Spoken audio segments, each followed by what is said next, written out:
Hello मेरे प्यारे सफर के साथियों, आज इस कहानी से हम सीखने वाले हैं कि अपनी जिंदगी की परेशानियों से कैसे लड़ें। चलिए दोस्तों, आज इस कहानी से सीखते हैं। एक छोटा सा गांव था जहां एक बुजुर्ग किसान अपनी बीवी और 2 बच्चों के साथ जिंदगी गुजार रहा था। मेहनती तो वो हमेशा से था, लेकिन कुछ वक्त से उस पे मुश्किलें एक के बाद एक टूट पड़ी। फसलें तबाह होने लगी, घर में बीमारियां आ गईं और रोजमर्रा की जरूरत पूरी करना भी मुश्किल हो गया। किसान मायूस रहने लगा। लोगों ने उसे तसल्ली दी, मगर उसका दिल अब भी भारी था। ऐसे में एक दिन गांव में एक रूहानी शख्स आए। लोगों ने उन्हें संत कहा, लेकिन वो असल में एक राह दिखाने वाले इंसान थे।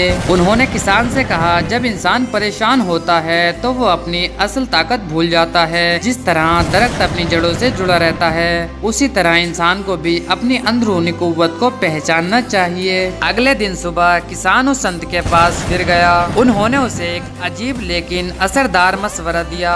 अपने खेत के बीचों बीच जो पुराना पीपल का दरख्त है, उसके 5 चक्कर लगाओ और हर चक्कर में एक परेशानी याद करो और साथ ही उसका हल भी सोचो। लेकिन हर बार साथ में कोई नेक अमल जरूर करो, जैसे किसी की मदद, किसी को पानी देना या दुआ करना। किसान ने ऐसा ही किया। पहला चक्कर, मेरी फसलें सूख गईं। हल, मैं पानी की बेहतर व्यवस्था करूंगा, नहर की मरम्मत करूंगा।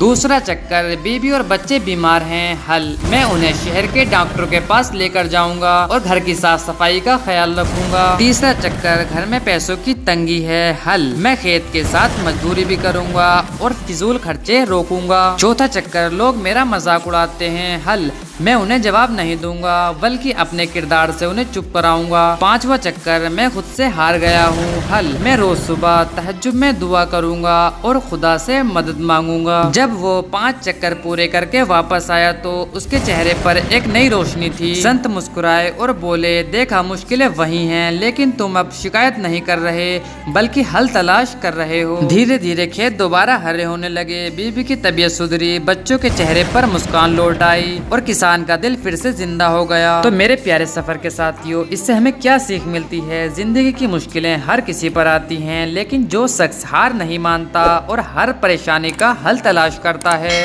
वही वक्त को बदल देता है।